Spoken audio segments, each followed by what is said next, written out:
ATR BPN melayani profesional dan terpercaya. Perkenalkan, nama saya Imade Bayu Dwi Suara, peserta Latsar CPNS Kementerian Agraria dan Tata Ruang, Badan Pertanahan Nasional, Golongan 2, Angkatan 3, Kelompok 2.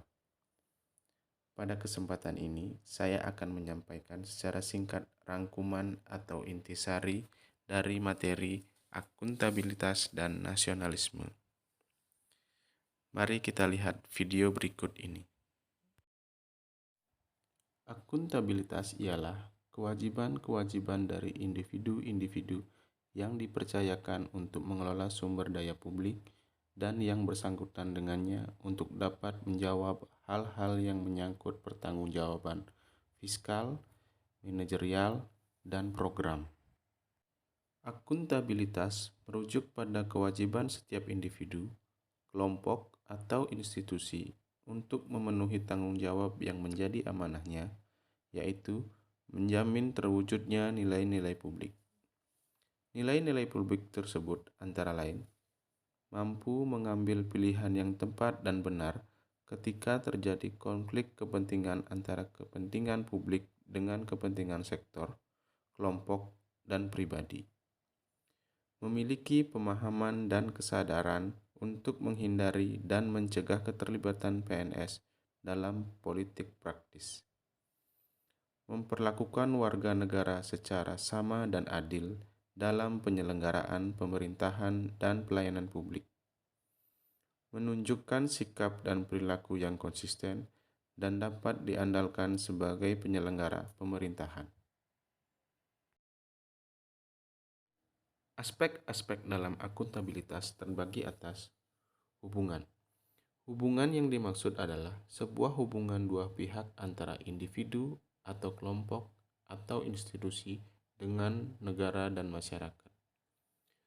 Berorientasi pada hasil. Hasil yang diharapkan dari akuntabilitas adalah perilaku aparat pemerintah yang bertanggung jawab, adil dan inovatif agar memberikan kontribusi untuk mencapai hasil maksimal. Membutuhkan adanya laporan. Laporan yang dimaksud ialah mampu menjelaskan terhadap tindakan dan hasil yang telah dicapai. Memerlukan konsekuensi.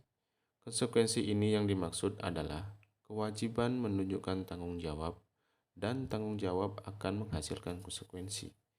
Konsekuensi tersebut dapat berupa penghargaan atau sanksi. Memperbaiki kinerja. Tujuan utama dari akuntabilitas adalah untuk memperbaiki kinerja dalam memberikan pelayanan kepada masyarakat. Akuntabilitas penting untuk menyediakan kontrol demokrasi, mencegah korupsi dan penyalahgunaan kekuasaan, untuk meningkatkan efisiensi dan efektivitas. Akuntabilitas memiliki 5 tingkatan yang berbeda, yaitu akuntabilitas personal. Ini mengacu pada nilai-nilai yang ada pada diri seseorang, seperti kejujuran, integritas, moral, dan etika. Akuntabilitas individu mengacu pada hubungan antara individu dan lingkungan kerjanya. Akuntabilitas kelompok, adanya pembagian wewenang untuk tercapainya kinerja kelompok yang diharapkan. Akuntabilitas organisasi mengacu pada hasil pelaporan kinerja yang telah tercapai, baik pelaporan individu terhadap organisasi maupun kinerja organisasi kepada stakeholder lainnya. Akuntabilitas stakeholder, tanggung jawab organisasi pemerintah untuk mewujudkan pelayanan dan kinerja yang adil, responsif, dan bermartabat. Menjadi PNS yang akuntabel, yaitu ASN yang akuntabel adalah ASN yang mampu mengambil pilihan yang tepat ketika terjadi konflik kepentingan, tidak terlibat dalam politik praktis, melayani warga negara secara adil dan konsisten dalam menjalankan tugas dan fungsinya. Perilaku individu yang diharapkan dimiliki seorang ASN ialah bertindak sesuai ketentuan peraturan perundangan dan kode etik yang berlaku, menjunjung tinggi kejujuran, keadilan, tidak diskriminasi, membuat keputusan adil dan tidak memihak, melayani stakeholder setiap hari dengan tepat waktu. Nasionalisme. Nasionalisme ialah pandangan atau paham kecintaan terhadap bangsa dan tanah air yang didasarkan pada nilai-nilai Pancasila. Nasionalisme dapat diimplementasikan berdasarkan Pancasila, yaitu Sila ke-1, Ketuhanan Yang Maha Esa. Sila ke-1 Pancasila mencerminkan bahwa Indonesia adalah bangsa yang agamis, yaitu mempercayai adanya Tuhan Yang Maha Esa. Contoh tindakan implementasi Sila ke-1, menjaga silaturahmi umat beragama, menghargai hak dan privasi orang lain, bersikap jujur. Sila kedua, kemanusiaan yang adil dan beradab. Sila yang kedua ini mencerminkan bahwa Indonesia merupakan negara yang menjunjung tinggi hak asasi manusia. Hasil yang ingin dicapai dari implementasi sila kedua menghormati hak asasi setiap orang tanpa terkecuali dan bersikap adil. Contoh implementasi sila kedua, memberikan pelayanan pertanahan kepada semua orang tanpa membedakan ras dan golongan. Bersikap adil. Sila ketiga, Persatuan Indonesia. Sila ketiga ini mencerminkan bahwa Indonesia adalah bangsa yang cinta tanah air dan sebagai negara kesatuan. Hasil yang ingin dicapai dari implementasi sila ketiga, siap sedia membela negara, menjaga kehormatan negara, serta menjaga kesatuan dan persatuan bangsa.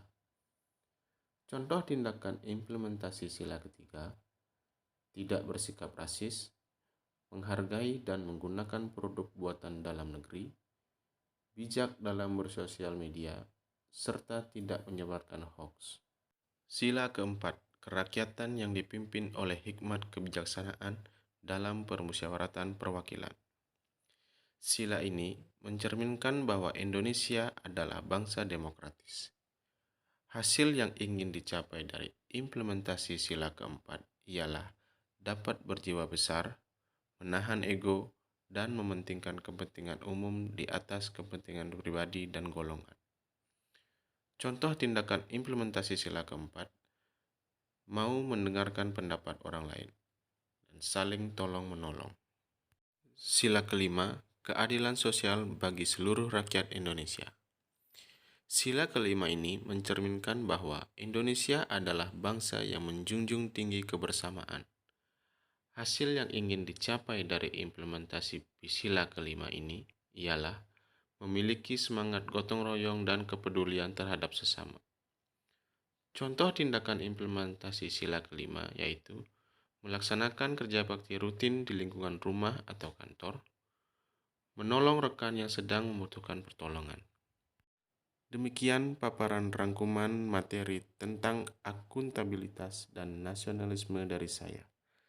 Terima kasih, sampai jumpa di lain kesempatan. ATR BPN melayani, profesional, dan terpercaya.